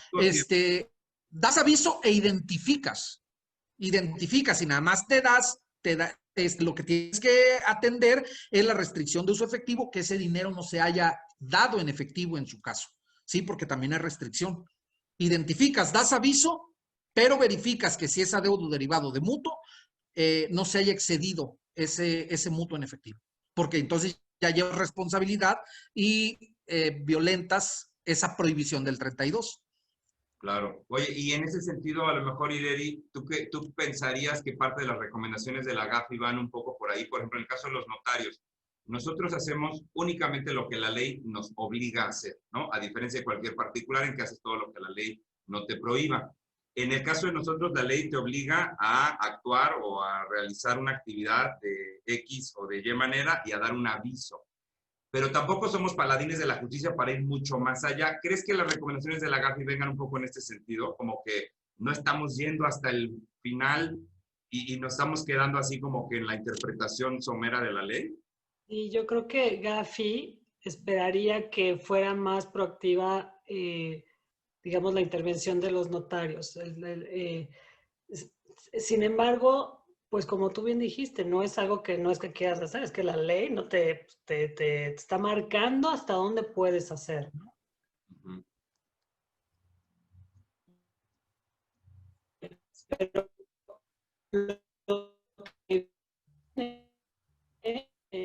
precisamente en las propuestas de reforma es una intervención por parte del notario para saber ese beneficio final. Mira, yo te voy a dar una financiera, como ya por parte de la Comisión Nacional Bancaria, derivados de también recomendaciones para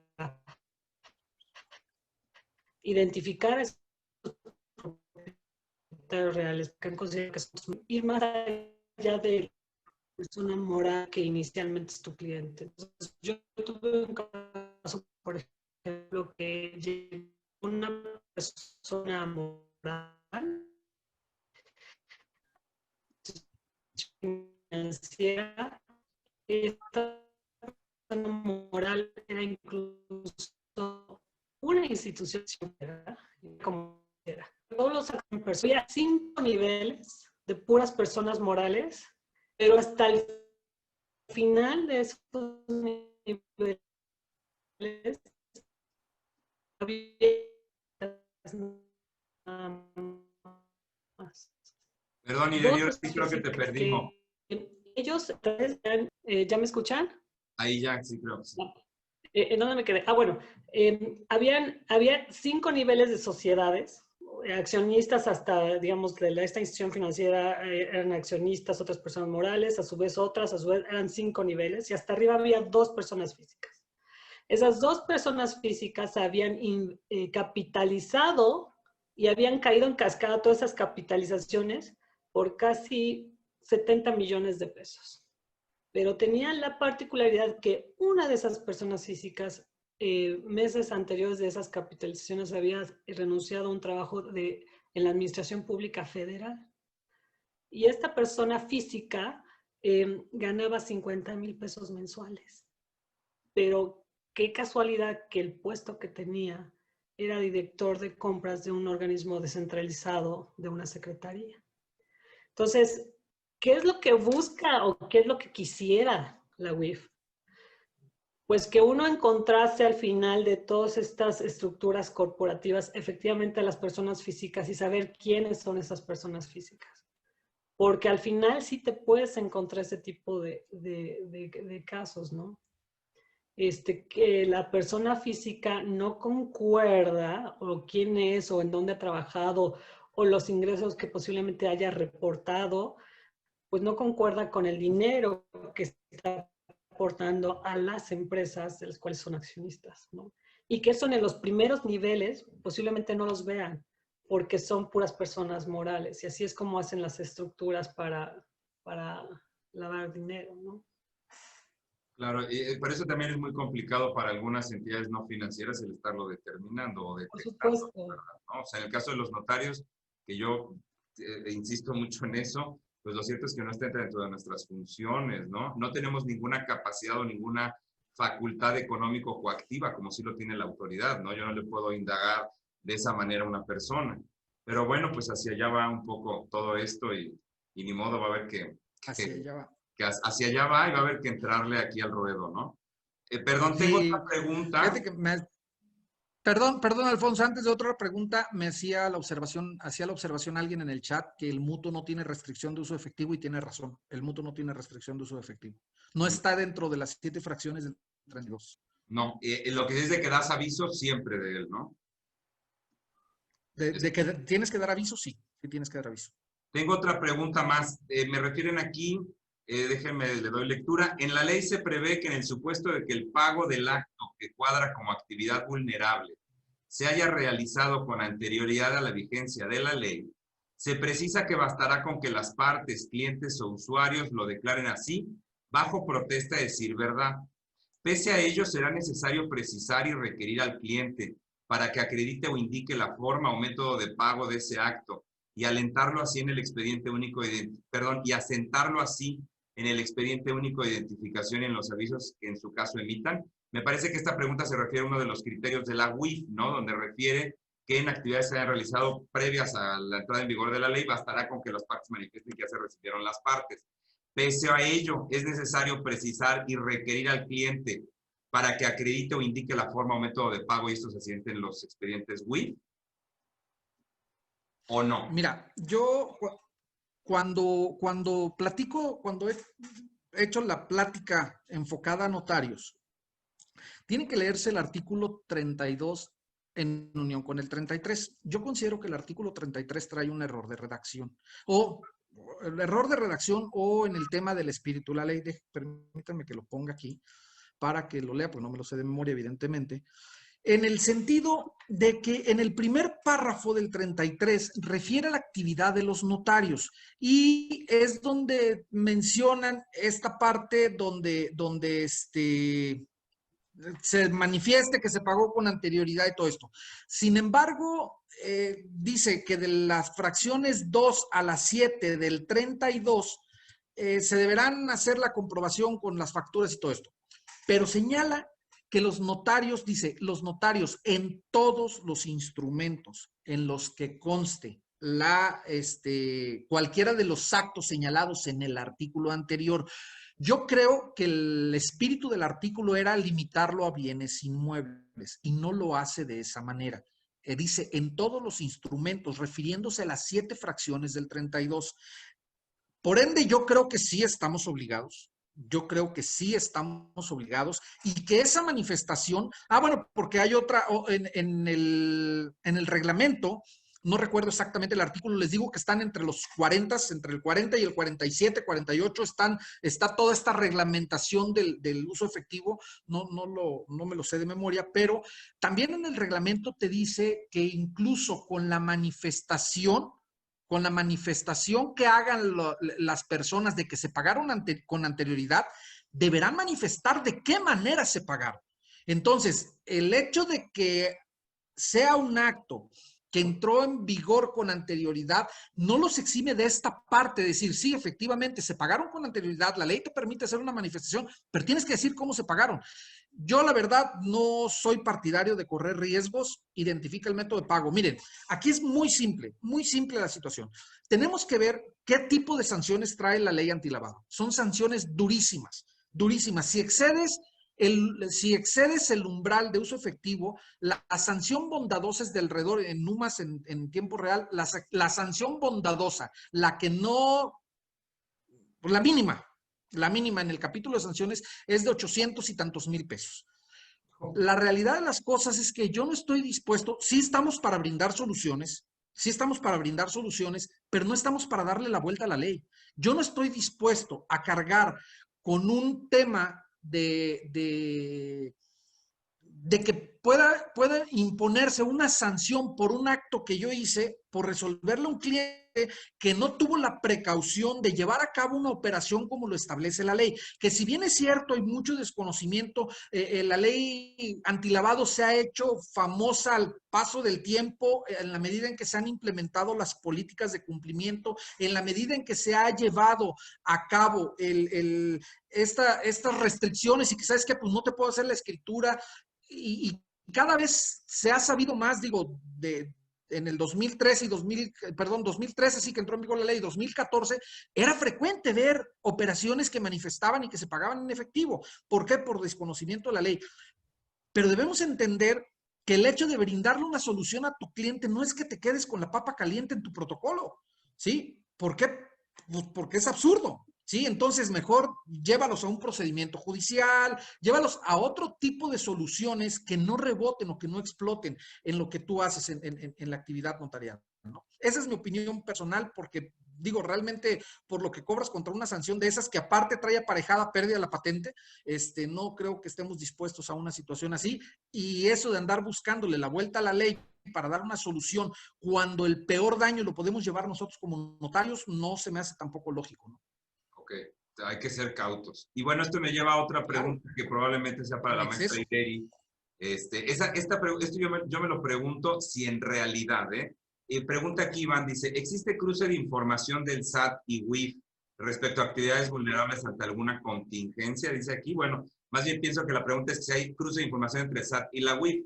En particular, los notarios damos aviso de las operaciones vulnerables a través de un programa que se llama Declaranot, que es con el que declaramos el pago de los impuestos.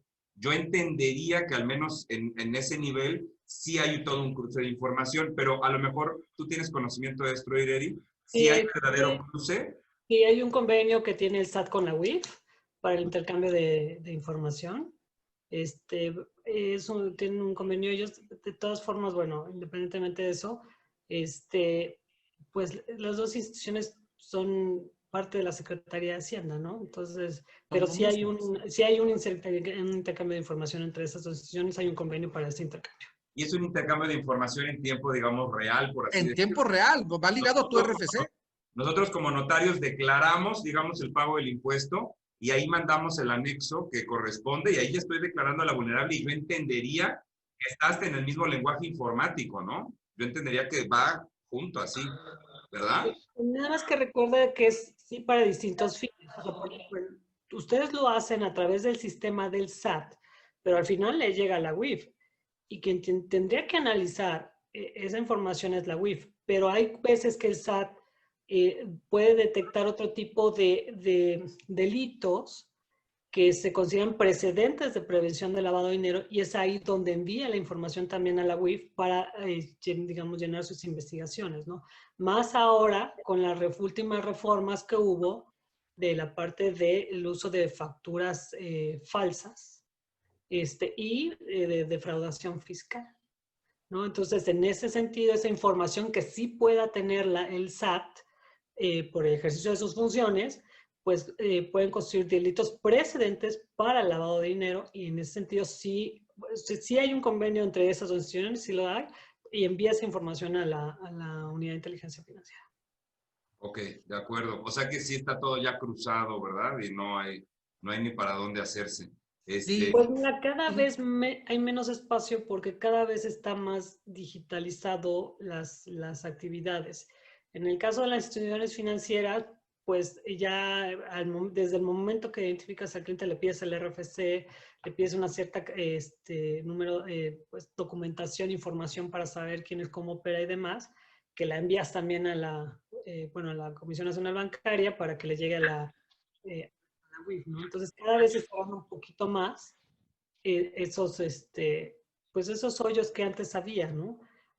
Pero lo importante es qué se hace con esa información, ¿no? Que, o sea, de nada sirve que haya estas normatividades tanto para actividades vulnerables como para instituciones financieras que estamos o han establecido y han gastado en regulación y en estructuras y una serie de cosas para reportar a la WIF, pues si la WIF no las utiliza, ¿no? O si la WIF no hace una investigación sistemática de toda esa información.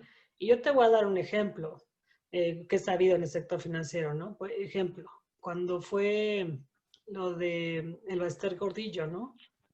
Por años reportaron las operaciones del Baster Gordillo. Bueno, entonces, por años se reportó sus operaciones, por años se reportó cómo operaba sus tarjetas de crédito y esa serie de cosas, y pues no, por años no se hizo nada, ¿no? O por ejemplo, lo que acaba de salir el domingo pasado, ¿no? De los reportes que muchos bancos hicieron a FinCEN, que es la WIF de Estados Unidos.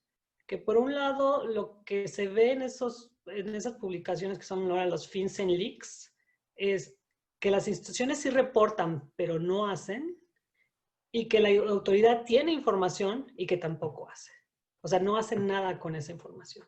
Entonces, las instituciones financieras reportando operaciones sospechosas de prevención de lavado de dinero, punto y coma, sin bloquear o sin hacer otra cosa más que reportar.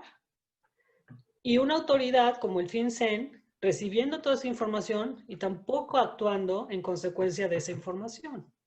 Entonces, de nada sirve que aquí los notarios, todas las inmobiliarias, todo el sistema financiero estemos reportando, si finalmente no se va a actuar de manera sistemática, no política, sino sistemática, bajo la normatividad, pero que sí sea efectivo. Sí, claro, claro que sí, desde luego. Bueno, pues muy claras todas las respuestas y demás. Tienen múltiples felicitaciones aquí en el chat, estimados maestros. Muchas gracias. Yo creo que fueron muy claras las exposiciones. Esto da para seguir hablando mucho tiempo. Yo, si me permiten, me gustaría a lo mejor conectar esto. Tenemos alumnos que están cursando desde luego la materia de Derecho Administrativo. A lo mejor en un futuro no muy lejano, ya que ustedes son unos expertos en esta materia, pudiéramos armar algún otro seminario como estos, pero a lo mejor ya más centrado en probablemente, pues no sé, podríamos decir, o defensa ante la ley, o probablemente diferentes medios de defensa o de impugnación de las sanciones de la UIF, ¿no? Jorge, ¿cómo ves? Ireri, Eso estaría interesante, sobre todo, ¿sabes qué? El proceso que lleva la autoridad para revisar. La autoridad para entidades no financieras tiene dos formas de revisarte, una a través de visitas de verificación y la otra la revisión de gabinete. Entonces, en el caso de revisión de gabinete, por ejemplo, ahorita me venía a la mente con lo que estaba explicando Ireri y tu pregunta en cuanto al intercambio de información entre WIF y SAT. En el caso de revisión de gabinete, puede requerirte la información indistintamente la WIF o el SAT, que finalmente la valora el SAT para dar el resultado, los efectos de esa valoración a WIF. Pero quien la valora y quien te sanciona es el SAT. Entonces, el proceso de revisión del cumplimiento de las obligaciones es también interesante, ¿eh? Es interesante y bueno, pues también podríamos, antes del medio de defensa, que finalmente son los juicios contenciosos administrativos, antes del medio de defensa, podríamos platicar de la manera en que se verifica el cumplimiento de las obligaciones. Ok. Ok, sí, pues podríamos hacer alguno, ¿no? ¿Qué les parece para nuestros alumnos? En un futuro próximo. Bueno, pues muchas felicidades a todos. Las exposiciones fueron muy claras. Aquí están los comentarios, ya los pueden ver ustedes en el chat. En nombre de la Universidad Anáhuac de Jalapa, les agradecemos infinitamente esta participación. Tengo aquí en pantalla, voy a compartir la pantalla. La universidad está dando unos reconocimientos a los que participan en este tipo de seminarios. Se me acaba de trabar la computadora. Ahí está. Ahí está. Quisiera yo compartirles el reconocimiento. Ahí va. Ahí está. Ahí está. Ahí está. Lo muestro en pantalla. Lo ven todos. Es un reconocimiento que da la Universidad de Anáhuac a los que participan en los webinars, en los seminarios estos que son virtuales. El reconocimiento dice: la Universidad de Anáhuac de Jalapa otorga el presente reconocimiento, en este caso a la maestra Ireri Yáñez Bolaños. Tenemos uno idéntico para el maestro Jorge Armando Lince de la Peña, por haber participado como ponente en el seminario Prevención del Lavado de Dinero. Esto está dado en el campus universitario el 22 de septiembre de 2020 y está asignado por el doctor Eli Ricardo Marín Illescas, director académico de nuestra universidad. Muchísimas gracias. Como maestro de la materia de Derecho Notarial, les agradezco su participación y cedo la palabra a la doctora Ana Brisa Oropesa Chávez, subdirectora académica de la universidad, que nos dirigirá unas palabras y quien clausurará ya el evento del día de hoy. Doctora, adelante. Muchísimas gracias. Yo ya no pretendo prolongar más una charla que fue de un alto nivel técnico y muy precisa, como el tema lo ameritaba. Invitarlos a las charlas subsiguientes que habrá sobre la materia. Me parece que da por mucho el tema para seguir comentando con mayor nivel de precisión. Agradecerle enormemente a la maestra Ireri Yáñez Bolaños y al maestro Jorge Lince de la Peña su participación. Espero que sea también la primera de muchas y de muchos proyectos que tenemos en mente hacer realidad. A nombre de la Universidad Anáhuac Veracruz, Campus Jalapa, porque por fortuna estamos creciendo, les doy las gracias y declaro formalmente clausurada esta charla. Muchísimas gracias. Gracias a todos. Muchas gracias. Gracias por la invitación. Gracias, Ireri. Fue un placer compartir contigo. Muchas gracias a todos los asistentes y un saludo especial a mis compañeros notarios. Gracias a todos. Gracias a la doctora, a Alfonso, Jorge, muchas gracias y dispuesta a otro web seminar de estos temas, ¿no? Así sea. Muchas gracias, maestro Díaz Lozada, por convocarnos para estos temas tan interesantes. Pues muchísimas gracias a todos, a la universidad. Y bueno, pues sigamos sirviendo con pasión, compañeros. Felicidades. Gracias. Gracias. Hasta luego. Hasta luego.